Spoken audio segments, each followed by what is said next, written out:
What's going on, Tar Heel Nation? It is your favorite North Carolinian, Russ, the Tar Heel. And in this huddle, baby, we're going to talk about the 92-73 victory of our North Carolina Tar Heels over the Miami Hurricanes in Chapel Hill. And I said that the final score was going to be 89-70, which is a 19-point margin of victory.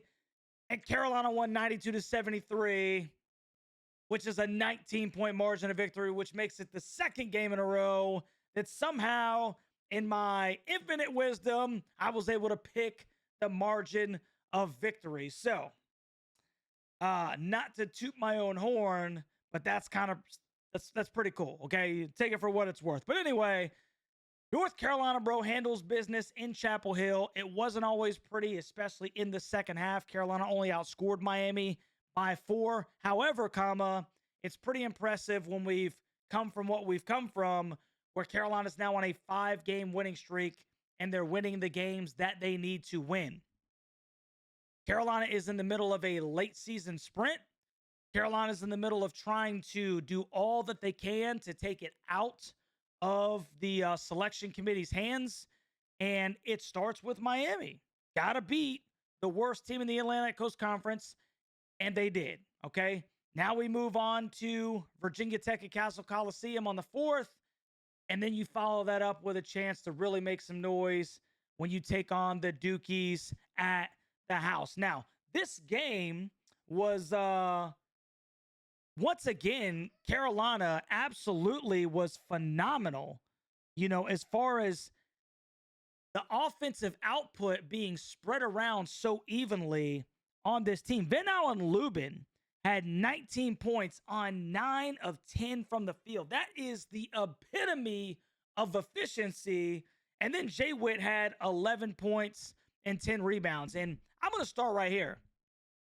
When those guys started playing basketball at this level, it completely changed the dynamic of this daggone basketball team, man. And it changes the ceiling of this basketball team as well. I mean, that's 30 points and 15 rebounds from your starting 4 and 5, your big guys. Okay. And I know that they're not your traditional big guys. And I know that if we could do it all over again, they might not be your big guys. But guess what? They are our big guys, and they're playing decent, efficient basketball. So combined, they were 13 of 16.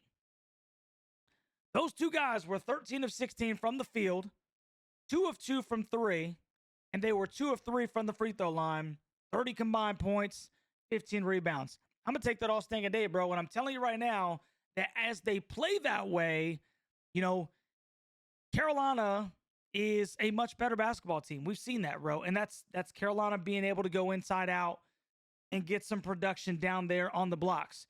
Carolina, once again, had 1, 2, 3, 4, 5, 6 guys in double figures. Drake Powell had a big game. 5 of 6 from the field, 2 of 3 from 3, and he hit all 4 of his free throws. He also contributed 6 rebounds with his 16 points. RJ Davis went 50% from the three-point line. He scored 13. He was good with the basketball again. 4 assists, only 1 turnover. EC kind of struggled down the stretch with the turnovers, some silly passes. But Ian Jackson and Seth Trimble were also in double figures, and they had fairly efficient games themselves. Carolina as a team, as a daggum team, guys, and let me get you over here to ESPN. I'm over here talking, and you guys can't even think and see this. But Carolina as a team shot 59% from the field. That's fantastic. That is absolutely fantastic. 55.6% from 3. That is fantastic. It is absolutely fantastic. And they were plus 12 on the glass. That is fantastic. Absolutely stinking fantastic. And I know, guys, listen, I know.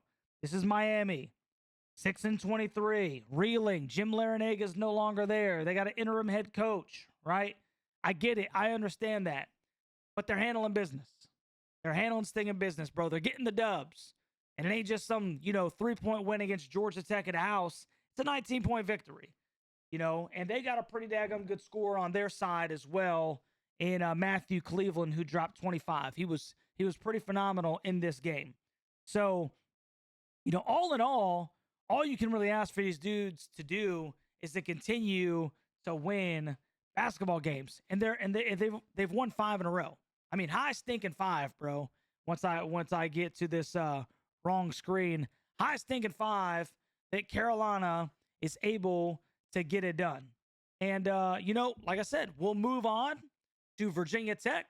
Possible trap game in the sense that Duke is looming. It's an away game out there at Castle Coliseum. I don't know how big or how much their fans are going to be into it, but Carolina still has a lot to play for. Not only are they trying to obviously, in the end, get to the NCAA tournament, but even more so than that, they have an opportunity to still get a double bye in the first round with a little bit of help if they take care of business. So keep an eye on SMU. Keep an eye on the Wake Forest game here at about 5 o'clock. And we'll see if one of those guys can get a hiccup, and maybe Carolina can move to that 5th seed. Maybe Carolina can move to that 4th seed. It is still not out of the realm of possibility, man. And who knows, guys, we may be looking at the 2024-2025 version of the 2022 stinking run. Don't laugh. Don't laugh. It is stinking a possibility. And I know that a lot of people are insinuating that Carolina can't beat certain teams that are in our general vicinity, in our general area.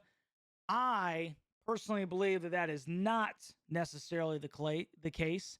And I believe with the right matchups that Carolina can just about match up with some of the better teams in the country. I'm not saying that they're going to win, but it ain't going to be some daggone blowout, if we handle business and we match up the way that we should. So I am very intrigued by this basketball team. I'm very intrigued by their trajectory, and I am very intrigued by the way that they've played here of late, man. I think that the ceiling has been raised, and it starts with the play, once again, of Ven-Allen, Lubin, and Jae'Lyn Withers. So genuinely, generally, honestly, I want to know what Tar Heel Nation thinks about this basketball team. Let's take out of consideration for a second that Carolina should have beat these guys by 30, right? And let's kind of take into consideration that it's a 19-point victory at a noon game on a Saturday. Would you like to see them maybe have a little bit more juice, maybe a little bit more, dialed in on the defensive side of the floor? Of course. But we got the W, and it wasn't even close, man. It was pretty daggone convincing the whole way, right? It was never in doubt almost. It was never stinking in doubt. So you let me know what you think about this game down in the comment section, Tar Heel Nation. And all the way out, like, share, and subscribe to the stinking channel. I appreciate everybody that hung out with me during the watch party. It is a great day to be a Tar Heel, especially with the stinking dub. And love you guys.